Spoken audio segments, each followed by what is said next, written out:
guys, and welcome back to another Unfiltered Gamer Card Game Spotlight. Today's game up on the tabletop is called Revenge of the Blank by Despicable Games.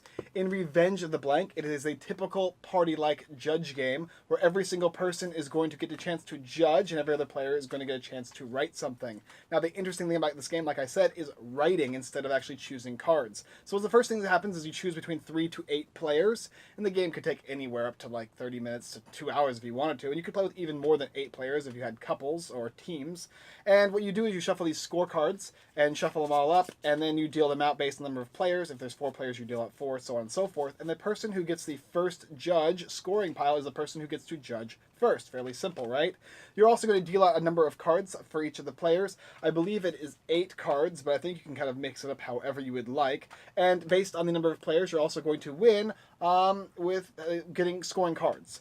And the way you score cards is pretty simple. So somebody's going to pick one of these mini cards that it comes with the game with, such as this one right here, and you get to choose one of the 3 different sentences on the card, based on the cards in your hand. I could say, if huge is the answer, what is the question? And then everybody's going to take their scoreboard as well as a marker that has a dry erase marker on it, and they're going to write something down, and then everybody is going to reveal at the same time. So they place them down, flip them over, or you could do it, mix them in, shuffle them so nobody sees. It's the same typical thing as Cards Against Humanity and other games that we have talked about in this genre. And what's going to happen is the judge will choose the best answer that suits him in any way, shape, or form. Him or her, I should say. And then the person who wins is going to score that card underneath their score pile. And if they score enough points, they're going to then win the game. And like I said, with 5 players, you could play a short game and only need 3, or 5 for regular, or 6 for a longer version of the game. It also comes with a lot of variants, like you snooze, you lose. And when you're going to play this, you're usually going to play with 4 or 5 players or higher. And what that means is the last player who puts out an answer doesn't get to be in that round. You can play the superhero team up, which is when you have more than 8 players. You could play with couples or a group of people for each of the different writing your thing down. You could do advanced scoring instead of just a single card winning a sponsor. The player will award 3 cards, how they would like. They can award 1 player with all 3 cards, or then you get the caption this mashup. This variant requires the picture cards from another game like Big Picture Apples to Apples, hashtag it or whatever, so you can kind of add games together and you can use the other different cards and all that kind of stuff, and it's really cool. Now, what's also cool about the game too is when you get a question, for instance, I'll just go ahead and pick one of these guys here. There used to be a 5th house at Hogwarts named, and you can call it like Chugglepuff or whatever, right? You could write that down. And you can kind of actually do little doodles and stuff like that too. So you can make it kind of like a Pictionary style game, which is nice too. It's not just simply written words. You can actually increase it and be even more fun and kind of add all the variants to it. Now, the review portion is kind of simple. It's the same thing as all the rest of them with a really, really unique bonus of kind of like a Pictionary addition to it, where you're going to be able to be as extremely variant as you want, and you can kind of write whatever, and it gives you a lot more freedom in this game.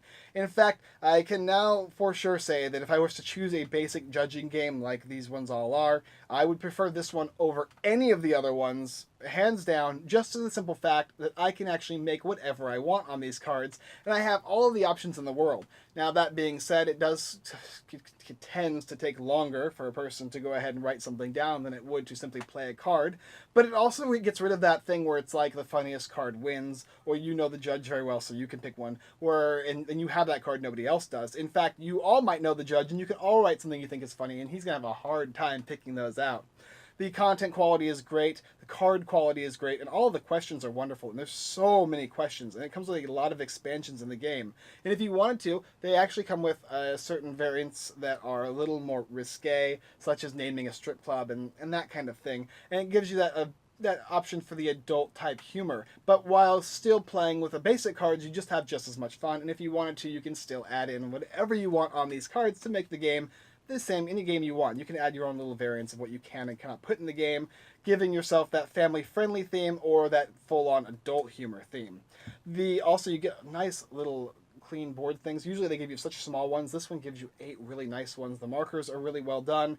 And as you can see, we played this game multiple times, and all of these are really nice and easy to erase, and they don't have any problems there. So like I said, really fun game, Revenge of the Blank. Despicable Games did an excellent job in just deciding to go all out. I can't even picture another game with a judging system that would make it more free fall where you can do whatever you want. There has been some unique games that I've played yet, and I still haven't actually given reviews for them because they're quite interesting and they're coming to Kickstarter soon.